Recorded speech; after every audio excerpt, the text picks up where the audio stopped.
जानते हैं कि बाबरी मस्जिद भारत ही नहीं एशिया की सबसे मशहूर मस्जिद मानी जाती है। इसे भारत का इस्लामी द्वार भी कहा जाता था। बाबरी मस्जिद को बनाने में 2000 मजदूरों ने हिस्सा लिया।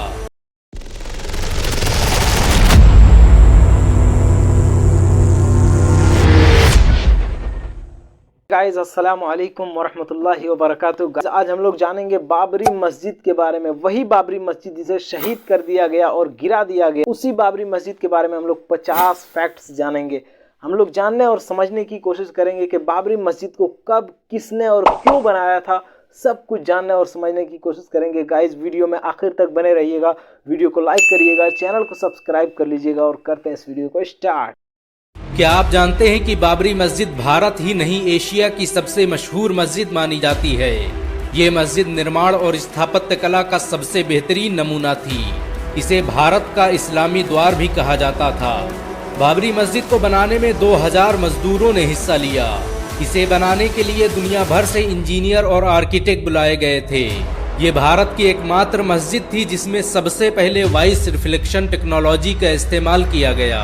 बाबरी मस्जिद का निर्माण 1528 ईस्वी में बाबर के सेनापति मीर बाकी ने करवाया था। ये 16वीं सदी में बनी उत्तर प्रदेश की सबसे बड़ी मस्जिद थी। बाबरी मस्जिद इस्लामी वास्तुकला का सबसे बेहतरीन नमूना थी। इसे बनाने के लिए दुनिया भर से पत्थर लाए गए थे। ये भारत की अकेली मस्जिद थी जिसमें सबसे आधुनिक एयर कूलिंग सिस्टम का प्रयोग किया गया। इस मस्जिद में ऐसी तकनीक इस्तेमाल की गई जिससे अंदर कभी गर्मी महसूस नहीं होती थी। बहुत कम लोग जानते हैं कि बाबरी मस्जिद को बनाने के लिए अयोध्या में कई भट्ठे स्थापित किए गए, जिनमें खास तरह की ईंटों का निर्माण किया जाता था। इस मस्जिद को बनाने के लिए जिन ईंटों का आविष्कार किया गया वो आज पूरे भारत में इस्तेमाल की जाती हैं। आपको ये जानकर शायद हैरानी हो कि बाबरी मस्जिद कभी अयोध्या की सबसे ऊंची इमारतों में से एक थी। एक समय इसमें पहुंचने के लिए बड़ी बड़ी सीढ़ियों का सहारा लेना पड़ता था। बाबरी मस्जिद में बनी मेहराब 200 फीट ऊंची थी, जिसे अजान देने के लिए इस्तेमाल किया जाता था। बाबरी मस्जिद भारत की अकेली मस्जिद थी जिसमें वॉइस रिफ्लेक्शन टेक्नोलॉजी का इस्तेमाल किया गया। बाबरी मस्जिद को इस तरह से डिजाइन किया गया था कि अगर कोई इसके गुंबद के नीचे खड़े होकर बोलता तो उसकी आवाज पूरी बाबरी मस्जिद में सुनाई पड़ती। ये अयोध्या की सबसे बड़ी जामा मस्जिद भी थी। अंग्रेज गवर्नर लॉर्ड विलियम बेंटिक भी बाबरी मस्जिद की तारीफ किए बिना न रह सका। इतिहासकारों की माने तो मीर बाकी ने बगदाद से वजू करने के लिए एक आधुनिक वाश बेसिन मंगवाया, जिस पर खड़े होते ही पानी निकलने लगता था। ये वाश बेसिन कई सालों तक बाबरी मस्जिद में इस्तेमाल किया जाता रहा। इसकी खोज मशहूर मुस्लिम वैज्ञानिक इस्माइल अल जज़री ने की थी। अल जज़री दुनिया का पहला वैज्ञानिक था जिसने सबसे पहले क्रैंक शाफ्ट को इजाद किया, जिसके बगैर आज किसी इंजन को नहीं चलाया जा सकता। उसे फादर ऑफ रोबोटिक्स भी कहा जाता है। 3 गुंबदों पर बनी बाबरी मस्जिद में एक कुआं भी मौजूद था, जिसे शिफा वाला कुआं कहा जाता था। ये कुआं बाबरी मस्जिद के शहीद होने से पहले तक पानी देता रहा। 19वीं सदी तक इसे वजू करने के लिए इस्तेमाल किया जाता था। बाबरी मस्जिद के सहन में मौजूद इस कुएं का इस्तेमाल हर धर्म के लोग करते थे। बहुत कम लोग जानते हैं कि बाबर ने भारत में 4 मस्जिदें बनवाई, जिनमें एक बाबरी मस्जिद थी। घाघरा नदी के किनारे बनी इस मस्जिद को बनाने के लिए बाबर ने पत्थर काटने वाले 1500 इंजीनियर बुलाए थे।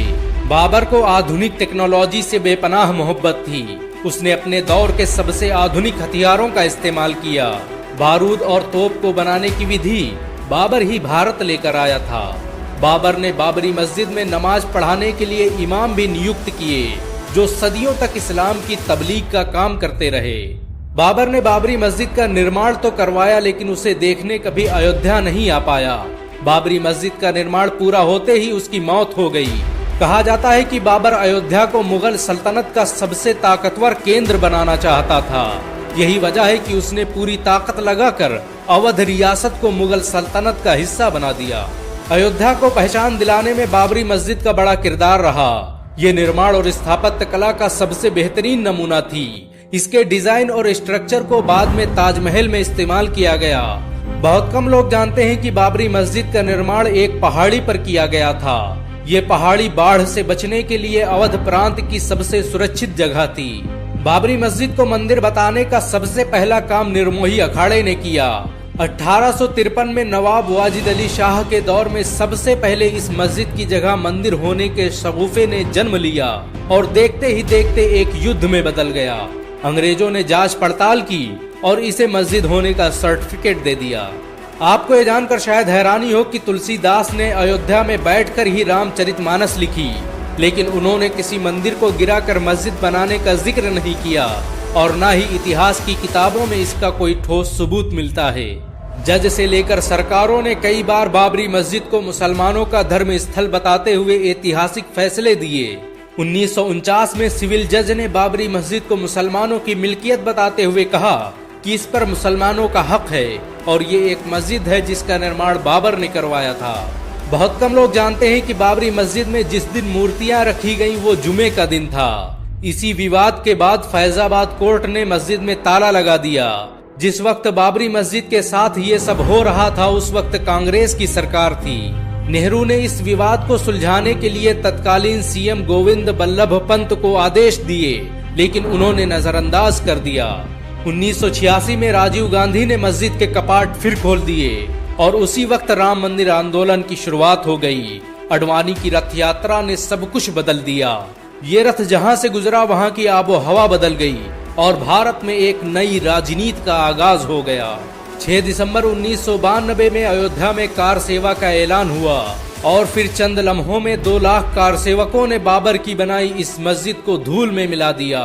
बाबरी की शहादत भारतीय संविधान का खुला मजाक थी। ये भारतीय इतिहास का काला दिन था। सरकार, अदालत और नौकरशाहों के आंखों के सामने जो हुआ वो अपने आप में एक दस्तावेज है। बाबरी मस्जिद को जिस वक्त शहीद किया गया उस वक्त अयोध्या में धारा 144 लगी हुई थी। बाबरी मस्जिद की शहादत के बाद भारतीय रुपये की वैल्यू अचानक 6% घट गई और महंगाई आसमान छूने लगी। बाबरी की शहादत पर बेरोजगारी इतनी बढ़ी कि आज तक उसे कम नहीं किया जा सका। बाबरी मस्जिद की शहादत के बाद हुए दंगों में भारत को 9,000 करोड़ रुपए का नुकसान हुआ। बाबरी मस्जिद भारतीय इतिहास की सबसे विवादित मस्जिद मानी जाती है। इसके केस में 10 लाख से अधिक पन्नों और 2000 से अधिक दस्तावेजों का इस्तेमाल हुआ। बाबरी मस्जिद के शहीद होने के 10 दिन बाद एक इंक्वायरी कमीशन बनाया गया जिसे 3 महीने के अंदर रिपोर्ट पेश करनी थी, लेकिन उसने 17 साल बाद अपनी रिपोर्ट पेश की और इस तरह लिबराहन आयोग भारतीय इतिहास का सबसे खराब इंक्वायरी कमीशन बन गया। बाबरी मस्जिद की शहादत के जिम्मेदार लोगों पर केस दर्ज करने में सीबीआई को 1 साल लग गए। सीबीआई ने 49 लोगों पर केस दर्ज किया जिसमें सारे लोग बरी हो गए और इस तरह बाबरी मस्जिद को किसने शहीद किया ये आज तक किसी को पता नहीं चला। 30 दिसंबर 2010 को इलाहाबाद हाई कोर्ट ने बाबरी मस्जिद पर फैसला सुनाया और उसे 3 हिस्सों में तकसीम कर दिया। मामला सुप्रीम कोर्ट पहुंचा तो उस जगह पर मंदिर बनाने का आदेश दे दिया गया। हालांकि सुप्रीम कोर्ट ने माना कि मस्जिद को शहीद करना गैर कानूनी था और ऐसा करने वाले सभी लोग अपराधी थे। मुसलमानों ने देश हित में सुप्रीम कोर्ट द्वारा दिए गए इस फैसले को भी कबूल कर लिया और दूसरी जगह 5 एकड़ जमीन लेने पर राजी हो गए। हालांकि कई मुस्लिम संगठनों ने इसकी पुरजोर मुखालिफत भी की। आपको ये जानकर शायद हैरानी हो कि बाबरी मस्जिद को शहीद करने वाले बहुत से लोग मुसलमान बन गए। बाबरी मस्जिद पर पहला फावड़ा चलाने वाले बलबीर ने 2 साल बाद इस्लाम कबूल कर लिया और अपना नाम आमिर रखा। उन्होंने पूरे भारत में 100 से अधिक मस्जिदें बनवाई। बाबरी मस्जिद भले ही शहीद हो गई लेकिन उसका इतिहास आज भी लोगों के दिलों में जिंदा है। बाबरी आज भी गर्व से अपने शौर्य और बलिदान की गाथा सुना रही है। अगर एक मुसलमान होने के नाते आपको गर्व महसूस हुआ हो तो इस वीडियो का लाइक और शेयर जरूर करें। ऐसी और वीडियो को देखने के लिए हमारे चैनल को सब्सक्राइब करें। तो देखा आप लोगों ने कि किस तरह से बाबरी मस्जिद को शहीद किया गया और उसको गिराया गया और बाबरी मस्जिद की शहादत की वजह से बहुत सारे नुकसान हुए। भारत को, हिंदुस्तान को बहुत बड़ा नुकसान हुआ। यहाँ GDP 6% गिर गई, यहाँ की महंगाई बढ़ गई और बहुत सारे दंगे हुए, बहुत सारा जान व माली सब कुछ नुकसान हुआ। हालांकि इससे पहले भी कोर्ट में मंदिर और मस्जिद को लेकर के बहुत सारे बार याचिकाएं दायर की गई जिसमें कोर्ट ने ये फैसला भी दिया कि ये मुसलमानों की विरासत है और ये मस्जिद ही है जिसे बाबर ने बनवाया था। यहाँ पर कोई मंदिर नहीं था, ये सिर्फ और सिर्फ मस्जिद था। लेकिन फिर इसी के ऊपर जब बाबरी मस्जिद को शहीद कर दिया जाता है उसके बाद फिर बहुत सारे याचिकाएं दायर की जाती है। फाइनली सुप्रीम कोर्ट किया जाता है तो फिर सुप्रीम कोर्ट ये फैसला करता है कि यहाँ पर मंदिर बनेगी, वो भी राम मंदिर बनेगी। और हालांकि सुप्रीम कोर्ट का ये फैसला था, इसीलिए मुसलमानों ने दिल से इस फैसले को तस्लीम किया और सुप्रीम कोर्ट की जो इज़्ज़त है उसको बरकरार रखा। गाइस, हम लोग इसी तरह से मुसलमानों से हमें सीख लेना चाहिए और सबक लेना चाहिए कि किस तरह से अपने देश की इज़्ज़त करना चाहिए, हमारे अपने देश के कानून और हर चीज़ की किस तरह से इज़्ज़त करना चाहिए, और अपने चाहे पसंद हो या ना पसंद हो लेकिन फिर भी अपने देश के लिए किस तरह से मान लेना चाहिए। गाइस, हम लोग मिलेंगे अगली वीडियो में, तब तक के लिए अस्सलाम वालेकुम वरहमतुल्लाहि वबरकातुहू।